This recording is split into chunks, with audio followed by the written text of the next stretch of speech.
नमः संस्कृताय। आप सबको मेरा नमस्कार। आज हम षष्ठी कक्षा के प्रथम पाठ पुल्लिंग के 6 सर्वनाम शब्दों का अध्ययन करेंगे। षष्ठी कक्षा में प्रथम पाठ, द्वितीय पाठ और तृतीय पाठ तीनों पाठों में 6 अर्थात अष्टादश सर्वनामों का प्रयोग किया गया है। इन सर्वनाम पदों के द्वारा दर्शाया गया है कि वाक्य निर्माण किस प्रकार होता है और षष्ठी कक्षा की प्रथम सोपान, प्रथम सीढ़ी के रूप में दर्शाया गया है इन्हें। आज हम प्रथम पाठ के पुल्लिंग के एकारांत जो सर्वनाम शब्द हैं उनका हम अध्ययन करेंगे। चलो शुरू करते हैं। इसमें सर्वनाम पदानि पुल्लिंगे त्रिषु वचनेषु, इसमें बताया है कि सर्वनाम पदों को हम कर रहे हैं, पुल्लिंगे पुल्लिंग में कर रहे हैं और त्रिषु वचनेषु अर्थात तीनों वचनों में कर रहे हैं। त्रिगुणात्मक समूह, संस्कृत में त्रिगुणात्मक एक समूह बताया गया है। इस समूह के अंतर्गत पुरुष, वचन, लिंग ये तीनों दर्शाए गए हैं। और इन समूह को क्यों विशेषतः दर्शाया गया? पुरुष, वचन और लिंग इनके भी तीन तीन ही प्रकार होते हैं, इनके भी तीन तीन ही भेद होते हैं। पुरुष, आपने हिंदी भाषा में सर्वनाम शब्दों को पढ़ा होगा और उन सर्वनाम शब्दों के भेदों को भी पढ़ा होगा। उसमें जो प्रथम भेद है पुरुषवाचक सर्वनाम, उसका अध्ययन आपने अवश्य किया होगा।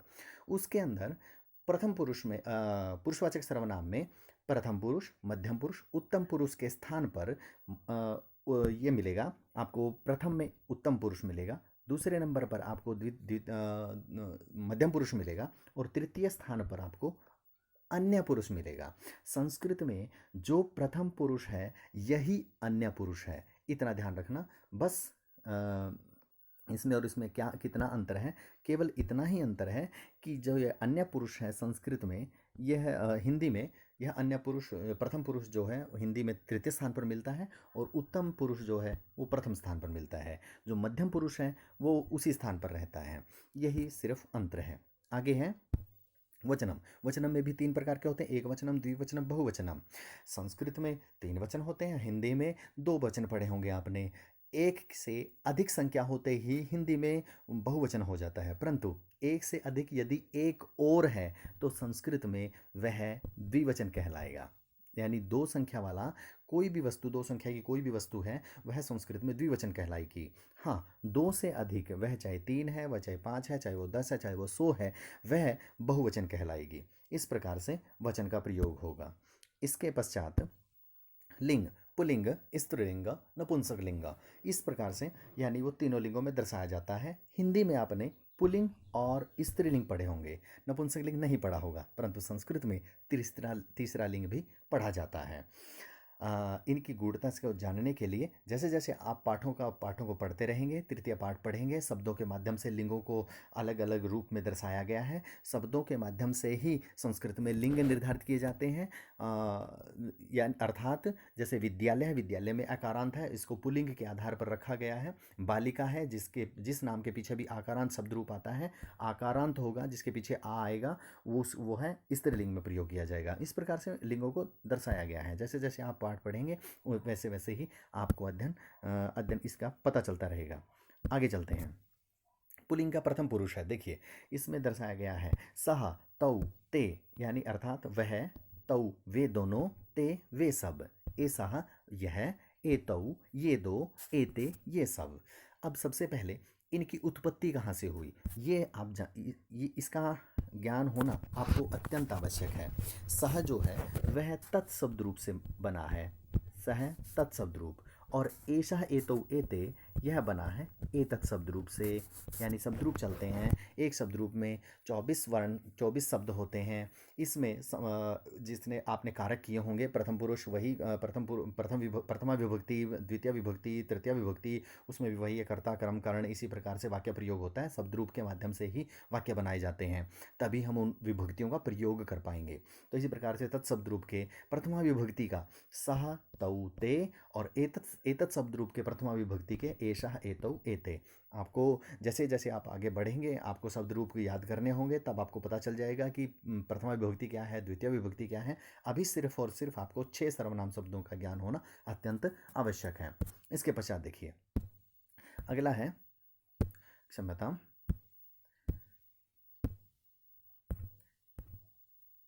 अब दूरस्थ और समीपस्थ।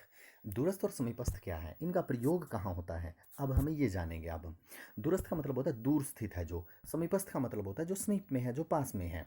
सह सह वह होता है, तौ वे दो होता है, ते वे सब होता है, ए सह यह होता है, और एतौ ये दो होता है, एते ये सब होता है। जैसा कि आप जानते हैं, हमारे हमसे अगर कोई वस्तु हमारे समीप है तो हम उसके लिए यह प्रयोग करते हैं, यह यानी समीप के लिए हम यह प्रयोग करते हैं।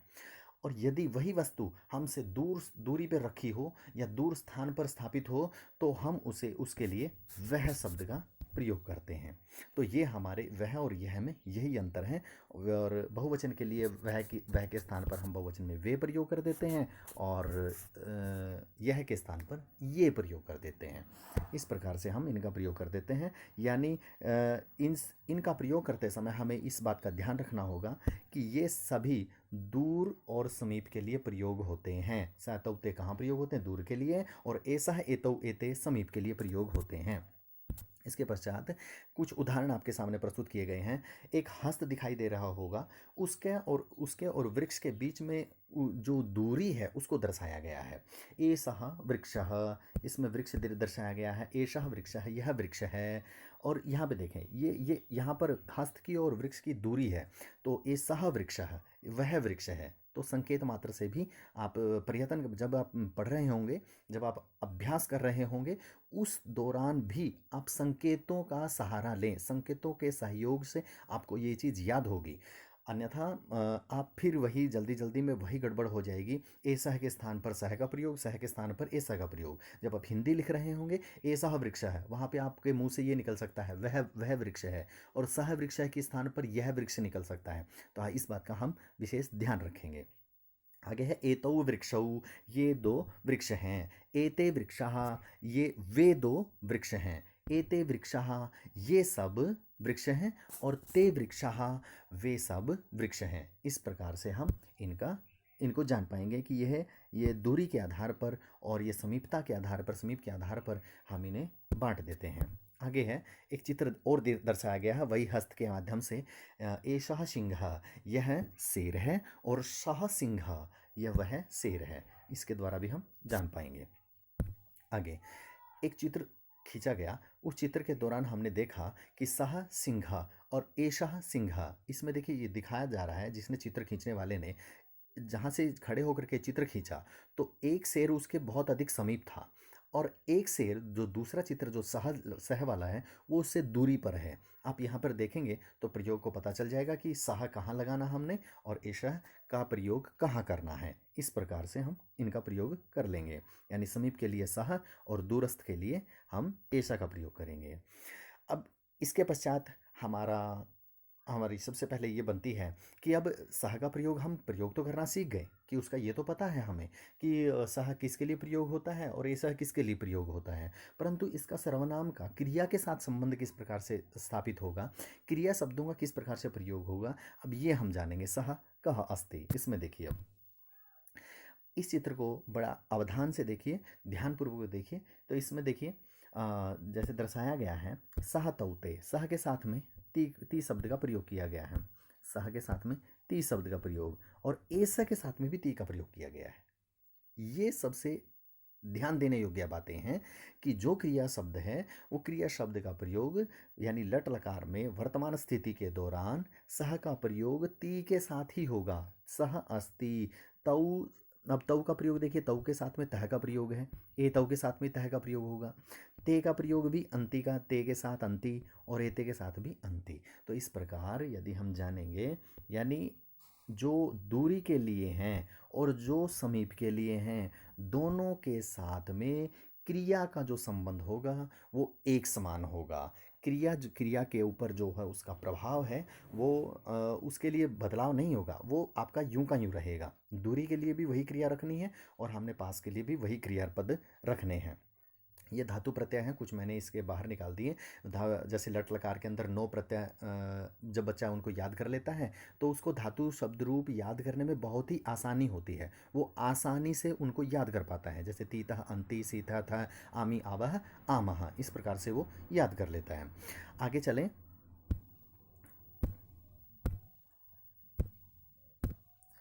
इसके पश्चात है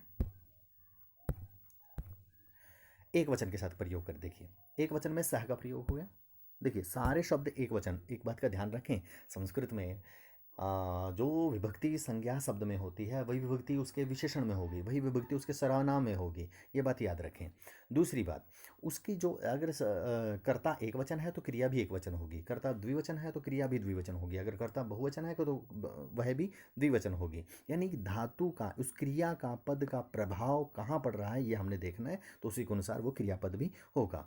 अब जैसे सह भी एक वचन है, सह के साथ में ती का प्रयोग करके, और ये धातु शब्द मैंने बना करके लिखे हुए हैं, याद है, असति सह असति, सह भवति, सह खादति, सह पीबति, यानी अर्थात वह है, वह खाता है, वह पीता है, वह होता है, यानी ऐसा कार्य होता है।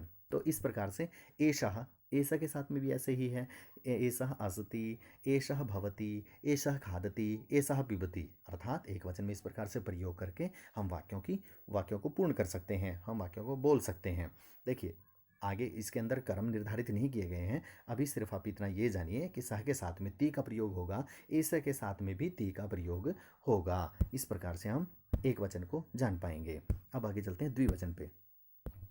द्विवचन में क्या है, तौ तह, तौ के साथ में देखें, तौ के साथ में तह का प्रयोग किया गया है, और ए तौ के साथ में भी तह का प्रयोग किया गया है। अब इनके वाक्य निर्माण में देखें, वाक्य निर्माण में तौस्तः एतौस्तः, तौ भवतः एतौ भवतः, तौ खादतः एतौ खादतः, तौ पिबतः एतौ पिबतः, इस प्रकार से ये इनका वाक्य निर्माण हो जाएगा। और हम तौ की जगह वे दो खाते हैं, वे दो पीते हैं, वे दो जाते हैं, वे दो सोते हैं, और एतौ के लिए ये दो रहते हैं, ये दो जाते हैं, ये दो पीते हैं, ये दो उड़ते हैं। तो इस प्रकार से हम ये दो का प्रयोग करेंगे और द्विवचन का प्रयोग करेंगे। आगे है बहुवचन। बहुवचन में ते अंति, ते के साथ में अंति प्रत्यय का प्रयोग होता है।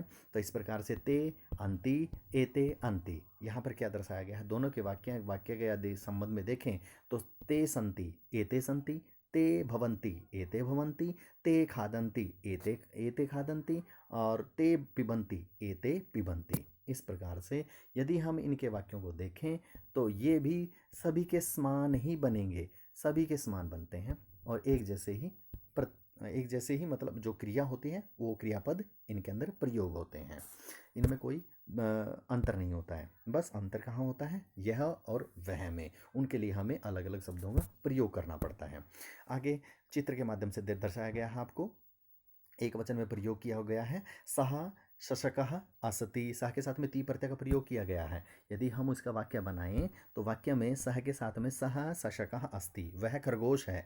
एषः शशकः अस्ति, जब एषः शशकः असति के लिए लगा देंगे तो वह खरगोश है, यह खरगोश है, क्षम्यताम, ऐसा के लिए यह खरगोश है, और सह के लिए वह खरगोश है। इस प्रकार से एक वचन का एक वचन का वाक्य हमारा पूर्ण होता है। आगे है द्विवचन का वाक्य, क्षम्यताम, हाँ, द्विवचन का वाक्य में आप यहाँ पे इस चित्र में देख पा रहे हैं कि यहाँ पर द्विवचन में दो शेर पानी पी रहे हैं। तो यहाँ पर यदि हम इनको दूरी से देखेंगे तो ताऊ लगा देंगे, और यदि पास से देखेंगे तो ए ताऊ लगा देंगे। वैसे शेर के पास से नहीं जाना चाहिए। तो तौ सिंहौ स्तः, ये दो शेर हैं। ए तौ सिंहौ स्तः, ये दो शेर हैं। तो हमें ये दो और वे दो का ही प्रयोग करना है, तो हमारा द्विवचन रूप बन जाएगा। आगे है बहुवचन। बहुवचन में कुछ अश्व दिखाई दे रहे हैं। ते अश्वः सन्ति, अर्थात वे सब घोड़े हैं, और एते अश्वः सन्ति, अर्थात ये सब घोड़े हैं। तो हमें ते का और एते का प्रयोग, यानी ये सब, वे सब और ये सब के लिए प्रयोग करना है। बस आप इतना याद रखें, हमारा वाक्य निर्माण हो जाएगा। जब आप इसको देखेंगे तो किस प्रकार से प्रयोग होता है, इसके साथ में ते के साथ में अंति प्रत्यय का प्रयोग होता है, ये भी याद रखें। और एक बात का और विशेष ध्यान रखें, यदि हम अश्वः को देख रहे हैं तो यहाँ पे बहुवचन का शब्द है अश्वः, और यदि यही अश्वः एक वचन में होता तो अश्वः होता, यदि ये द्विवचन में होता तो अश्वौ होता। तो इस प्रकार से इनका पृथक पृथक प्रयोग होता है, इसके बारे में भी हम आगे जानेंगे। देखिए कुछ यहाँ पे प्रैक्टिस के लिए, आपके अभ्यासरत रहने के लिए यहाँ पर कुछ वाक्य दर्शाए गए हैं। सर्वनाम प्रयोग किस प्रकार से हुआ है, देखिए एक वचन, द्विवचनम, बहुवचनम है। एषः गजः है, यह हाथी है। अब बड़ा अवधान देने वाली बात है, थोड़ा सा ध्यान दीजिए। एषः गजः है, यह हाथी है। एतौ गजौ, ये दो हाथी हैं। एते गजः, ये सब हाथी हैं। अब देखिए दूसरे वाक्य में देखिए, एषः मयूरः, इस मयूरः शब्द के अंदर देखें, एषः मयूरः, यह मोर है। एतौ मयूरौ, देखिए मयूर में भी अंतर पड़ रहा है, तो अगर दो मयूर हैं तो मयूरौ होगा, एतौ मयूरौ। और तीसरे मयूर में अंतर देखिए, इसमें तीसरे में ये सब एते मयूरः, ये सब मोर हैं। अर्थात जिस प्रकार से हमारे सर्वनाम शब्दों के अंदर विभक्ति, जो विभक्ति हमारे संज्ञा पद में होगी वही विभक्ति हमारे सर्वनाम विभक्ति में, सर्वनाम में भी होगी। तो इस प्रकार से इनके भी शब्द रूप चलते हैं और एक शब्द रूप में 24 शब्द होते हैं। इस प्रकार से जो बाकी के अन्य वाक्य हैं अगर हम इनको पढ़ लेते हैं तो इससे हमारा अभ्यास बना रहेगा। कोशिश करें कि अपने हाथ से जैसे अब ऐसा बोलते तो अपने हाथ की एक उंगली खोलिए, और जैसे ही आप द्विवचन वाला वाक्य बोलते हैं तो अपनी दो उंगलियां खोलिए, और जिस प्रकार से आप अगर बहुवचन वाला वाक्य बोलते हैं तो अपने हाथों की सारी उंगली खोल लीजिए, 3 खोलिए, 4 खोलिए, सारे खोलिए। बहुवचन का मतलब बहुवचन ही होता है, यानी 2 से अधिक कितनी भी उंगलियां खोलेंगे तो आप बहुवचन का। इस प्रकार से आपकी हैबिट है जो वो थोड़ा सा और अच्छी हो जाएगी। और ऐसा है एतौ एते में आप कोई कन्फ्यूज़ नहीं होंगे, सैतौते और ऐसा एतौ एते में। मैं और वाक्य पढ़ देता हूँ। एषः छात्रः अस्ति, एतौ छात्रौ, और एते छात्राः, एषः चमसः, एतौ चमसौ, एते चमसः, सः कपोतः, तौ कपोतौ, ते कपोतः, सः सैनिकः, तौ सैनिकौ, ते सैनिकाः, सः कुम्भकारः, तौ कुम्भकारौ, ते कुम्भकाराः, सः घटः, तौ घटौ, ते घटाः। इस प्रकार से हमारे सारे वाक्य पूर्ण हो जाएंगे। जितने वाक्य पढ़ेंगे उससे हम जान पाएंगे। उसके बाद देखिए आगे एक चित्र दिखाया गया है। पीछे वाले चित्र में और इस वाले चित्र में क्या अंतर है? इस पीछे वाले चित्र में एषः गजे के पश्चात में मैंने इसके अंदर क्रियापदों का प्रयोग नहीं किया गया है, परंतु फिर भी है प्रत्यय है शब्द लगा हुआ है। क्योंकि यदि हम अस्ति शब्द का प्रयोग नहीं करते हैं तब भी वाक्य का अर्थ संस्कृत में है अपने आप ले लेता है। उसी प्रकार से यदि हम क्रिया शब्दों का प्रयोग, बहुत सारे ऐसे शब्द हैं जहाँ पर क्रिया शब्दों का प्रयोग यदि हम नहीं भी करते तो भी वह अर्थ दर्शाता है। तो परंतु यहाँ पर जिस प्रकार से यहाँ पे दिखाया गया है, यहाँ पे क्रियापद भी दर्शाए गए हैं इस चित्र में। इस चित्र में जैसे देख पा रहे हैं आप, सह छात्र अस्ति, वह छात्र है। दूसरे वाक्य में बताया वो क्या कर रहा है, सह छात्र है पठति, वह छात्र पढ़ रहा है। फिर दूसरे चित्र में देखें, यहाँ पर तौ अस्वौ स्तः, वे दो घोड़े हैं। वे दोनों घोड़े क्या कर रहे हैं? तौ अस्वौ धावतः, वे दोनों घोड़े दौड़ रहे हैं। ते बालकाः सन्ति, वे सब बालक हैं। ते बालकाः खेलन्ति, वे सब बालक खेल रहे हैं। इस प्रकार से ये हमारे क्रियापदों का प्रयोग हो जाएगा।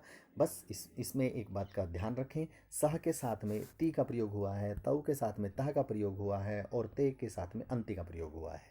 तो हमारे इनके साथ में जो प्रयोग हैं, यदि हम किसी का प्रयोग उठाकर किसी अन्य स्थान पर लगा देते हैं, जिस प्रकार से ती का प्रयोग अगर हमने ते के साथ कर दिया, या सह के साथ में हमने स्तः का प्रयोग कर दिया, तो हमारा गलत हो जाएगा। तो हमें इस प्रकार से नहीं करना है। ठीक है, आगे हमारा अभ्यास। अब यहाँ पे लिखा गया है, सह तौते इत्येतेभ्य उचितम सर्वनाम पदम चित्वा रिक्तस्थानानि पूर्यत।